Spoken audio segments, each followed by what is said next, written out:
둘러보면 참 많은 사람들이 자신의 체질을 궁금해하거나 사상 체질에 대해서 기본적인 지식들을 갖고 있는데 이건 아마도 인간을 4가지 체질로 분류하고 그에 따라서 개인의 성향이나 좋은 음식, 나쁜 음식 혹은 아픈 곳이 다르다는 게 흥미롭기 때문일 겁니다.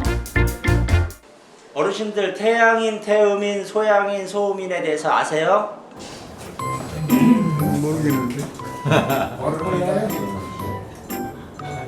아시는 분 없으세요? 이인 것 같아. 어르신 태음인 같으세요? 그런 것 같아. 내가 볼 때. 확실한 건 아니시고. 그걸 뭐 알 수가 있나 뭐. 내가 처음에는 이렇게 살찐 체질은 소양인 체질이라고 했거든. 소음인 체질은 마르고 뭐 소양은 살이 찌고 이렇게 하겠는데 그것을 자꾸 잊어먹어 갖고서 이제 옹숭망숭해진단 말이야. 참고적으로만 얘기할게요. 요 둘 중에 하나예요. 어떨 때는 이게 맞는 것 같고 어떨 때는 소음인, 소양인 다 헷갈리더라고요. 정확히는 모르겠더라고요. 하나는 맞는 것 같은데 또 하나는 해당이 안 되는 것 같고 그래서 좀 틀리네요. 제가 아는 거. 태우문이 맞네요. 네, 위 상체 아래 하체가 좀 발달된 그걸로 알고 있었어요. 태양인, 태음인, 소양인, 소음인 4가지 체질 중 여러분은 어디에 해당한다고 생각하시나요? 평소 자신의 체질이 궁금할 때면 한의원을 방문하곤 하죠. 저도 체질 진단을 받아보기로 했는데요. 평소 식습관 체크부터 맥 진단, 그리고 혀 상태며 겉모습까지 일반화된 방법으로 진행하는 체질 진단에선 과연 어떤 결과가 나올까요? 이제 골격이 이제 잘 발달이 돼 있고 위는 튼실하게 생겼고 아래가 좀 약하게 된 그런 체형이에요. 그러니까 체형적으로 소음인형의 체형이 맞습니다. 그렇지만 이런 체형이나 체질이나 이런 증상이나 성격이나 이런 걸로 봐서 종합적으로 판단하건데 이것이 이제 주관적인 판단이 될 수도 있고 하지만은 우리가 이제 다년간의 임상 경험을 통해서 체질이 이렇게 잘 나타날 수가 있어요. 그래서 보는 그 시각에 따라서 그 한 사람의 그 체질을 놓고 볼 때도 약간은 좀 다를 수가 있는 부분이 있어요. 많은 이들의 관심과는 달리 사실 사상 체질이 자주 활용되고 있지는 않은데요. 그 이유는 체질 진단이 쉽지 않고 결과가 바뀌는 경우도 많기 때문입니다. 그렇다면 좀 더 간편하고 확실하게 체질을 진단할 수는 없을까요?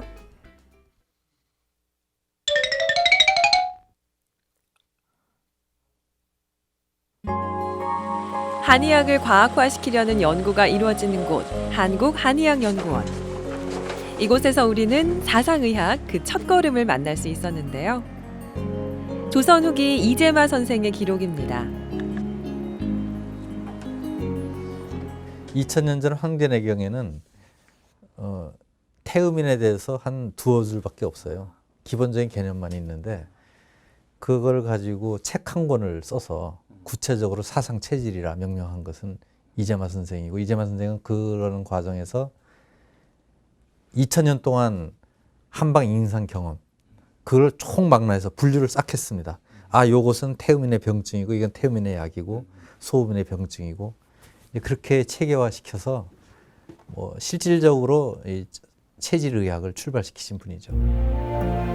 우리나라의 의술 또는 의학을 뜻하는 동의, 세상 인류의 수명을 연장시킨다는 뜻의 수색, 만수의 일원을 보전시킨다는 의미를 담은 보원.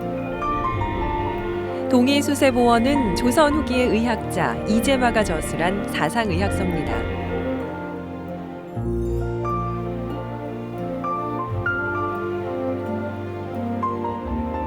사람의 4가지 체질에 따라 맞는 음식과 약재가 구별된다고 정립한 이재마의 사상체질의학. 제자 원지상으로 이어진 연구는 현재 이르기까지 계속 진행되고 있습니다. 우선은 먼저 해야 될 일이 우리가 한의학에서 얼굴이 붉은 사람은 심장병 위험이 높다 이렇게 봅니다. 그러면 그 붉다는 게 어느 정도인지 우리나라 말로는 빨갛다, 붉다, 불그스레하다 여러 가지 표현이 있는데 그것이 현재 서양의 색채학이 있지 않습니까? 레드, 옐로우, 블루 색상이 어느 정도 몇 %씩 있는 것인지 그런 식으로 정량화하는 연구. 사상체질의 과학적인 정량화 연구는 곧 새로운 기술 개발이라는 성과를 가져왔는데요. 바로 사상체질 진단 프로그램입니다. 피험자에 대해서 정면과 측면 사진 각각 한 장씩 촬영을 하게 되면은 저희가 이제 개발한 알고리즘을 이용을 해서 특징을 자동으로 분석을 하게 됩니다. 얼굴을 찾고 눈 모양이 어떤지, 윤곽선 모양, 코 모양, 아니면은 면적 이런 정보들을 종합적으로 분석을 해서 어떤 체질에 가까운지 결과를 보여주게 됩니다.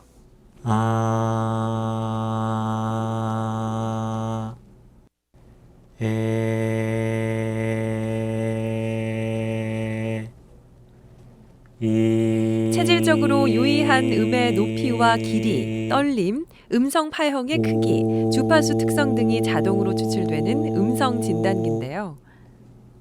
우리는 높은 산에 올라가 맑은 공기를 마시고 왔습니다. 우리는 높은 산에 올라가 맑은 공기를 마시고 왔습니다. 그 고서들을 보면은 그 체질에 대해서 그 음성 특징들도 이렇게 언급을 하는 것들이 좀 있습니다. 뭐 예를 들면은 소양인의 경우에는 말이 좀 빠르고 낭랑하다. 그리고 태음인 경우에는 침중한 기운이 있다. 이런 표현들을 쓰고 있는데 이제 그런 그 언어적인 표현들이 현대 이 음성 이제 분석을 하는 이 입장에서 어떤 특징들과 그 매칭이 되는지 그런 것들을 좀 알아보고 그 음성 특징 분석을 통해서 체질과의 어떤 그 상관성을 지금 연구를 하고 있습니다. 평소 생활 습관에 대한 설문조사도 이뤄집니다. 피험자가 직접 컴퓨터에 본인의 식사, 소화, 땀, 대변 등 10여 가지 영역의 체크, 이를 통해 체질 확률을 도출하는 건데요. 이런 검사들을 거쳐 통합된 결과가 4개의 체질을 완성시켰습니다. 진단 프로그램을 통해 사상체질의학의 표준을 만들어낸 겁니다.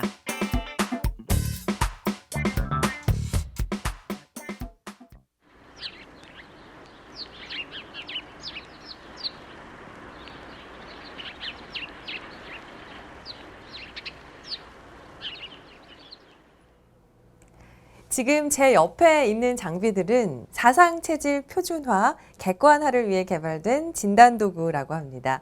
저는 4가지 중에 어떤 체질인지 직접 진단을 받아보겠습니다.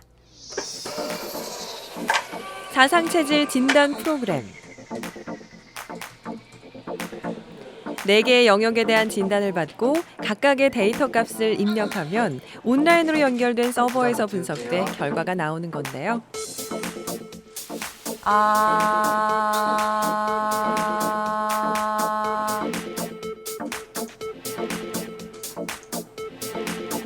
자, 드디어 저의 종합적인 체질 진단이 나왔습니다.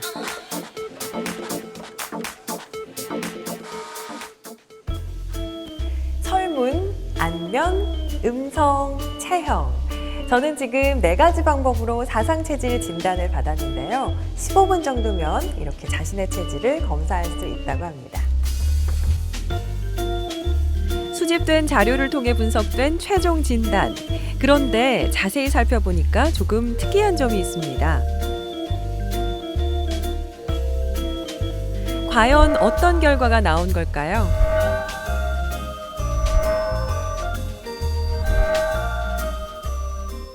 결과가 참 재밌게 나왔는데요. 겉모습은 소음인의 특징에 가깝지만 성격이나 생활 태도를 종합해 봤을 때 태음인의 성향이 조금 더 두드러진다는 결과가 나왔네요. 그리고 이런 연구를 토대로 최근 4가지 체질의 특징을 평균화한 대표 얼굴들이 공개됐습니다. 표준화된 얼굴 이미지를 과학적인 방법으로 내놓은 건 이번이 처음인데요. 얼굴이 넓적하며 코가 크고 코폭이 넓은 태음인. 이 얼굴은 인상이 유순하고 갸름한 모양의 소음인이고요. 소양이는 눈끝이 올라간 경우가 많고 이마가 돌출된 편이라고 하네요. 마지막은 이마가 넓고 인상이 강하며 귀가 발달한 태양인입니다. 이렇듯 체질별 대표 얼굴은 성별을 구분해 전 연령대와 45세 미만, 45세 이상으로 나눠 만들어졌습니다.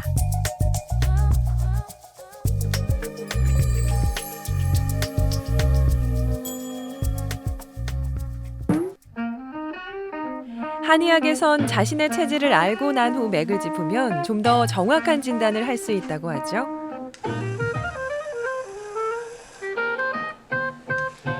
그래서 체질과 함께 병행해야 하는 필수 진단에 대한 연구도 활발히 이루어지고 있습니다. 맥이 얼마나 깊은지 떠 있는지 사람의 손 대신 기계가 그 역할을 하는 맥진기.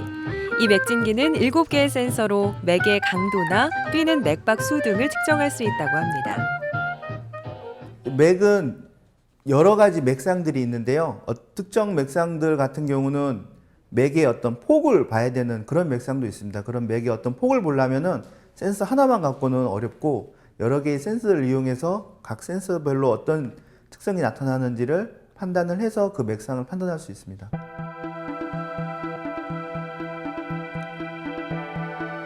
이건 또 뭘까요? 혀의 상태를 통해서 건강을 진단할 수 있는 설진기입니다.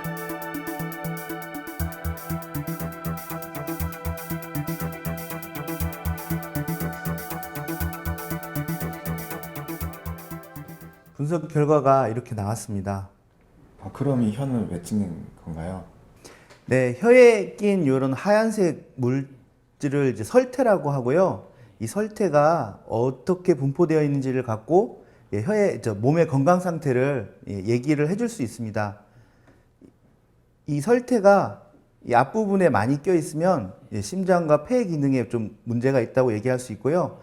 가운데 부분에 많이 설태가 껴 있으면 소화기 상태에 좀 문제가 있다고 얘기할 수 있습니다. 여기에 그치지 않고 편리한 기술은 더 개발되고 있는데요. 이건 가정에서 스스로 진단할 수 있는 간이 측정기입니다.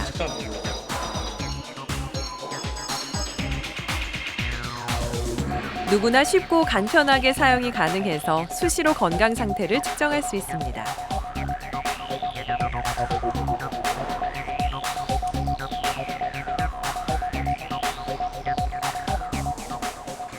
결과물 같은 경우에는 이제 사람의 이제 한의학에서 얘기하는 부맥과 침맥, 그 상맥 이런 것들의 유형을 이제 어느 유형에 가깝다라는 걸 표현할 수 있게 만들어주는 거고요. 기존에 사람의 손으로만 진단해왔던 침과 뜸.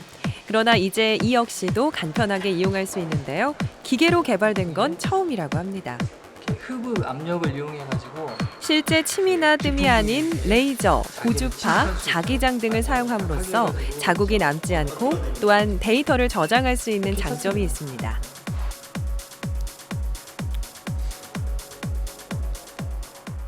예전에는 침과 뜸을 이렇게 가정에서도 쉽게 이제 놨었거든요. 지식을 가지고 있는 분들이. 하지만 현재는 집에서 그 위생이나 아니면 또 위험성 때문에 그 침 치료를 쉽게 할 수 없었는데요. 이제 이와 같은 이제 기기를 이용해 가지고 가정에서도 쉽게 침과 뜸 자극을 하기 위해서 만들어진 기기들입니다. 이러한 장비들이 총 집결한 진단기기도 만날 수 있습니다. 모든 걸 간편하게 진단할 수 있는 통합 시스템 의자인데요. 가상의 연구 성과물로 아직은 개발 단계에 있지만 멀지 않은 미래엔 이런 근사한 의자에서 쉽고 빠르게 건강 진단을 할 수 있을 것 같네요.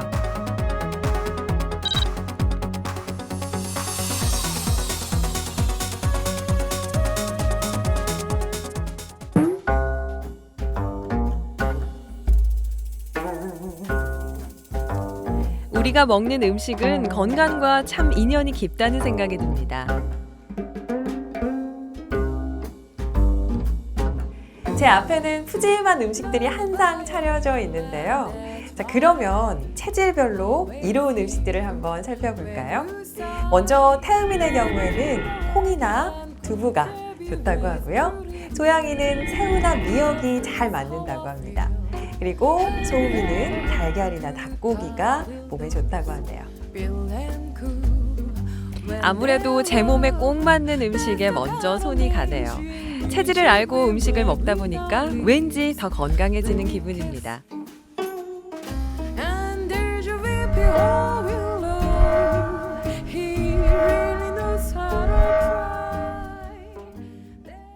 우리는 보통 특정 체질에 어떤 음식이 좋은지 좋지 않은지에 관심이 많은 편인데요. 음식이 건강을 지키는 데 큰 역할을 하기 때문이겠죠. 체질에 따라서 특정 음식을 가려 먹을 수도 있겠지만 먼저 나의 몸 상태를 알고 그에 따라서 시기를 조절하면서 건강을 유지해 보는 게 좋을 것 같습니다.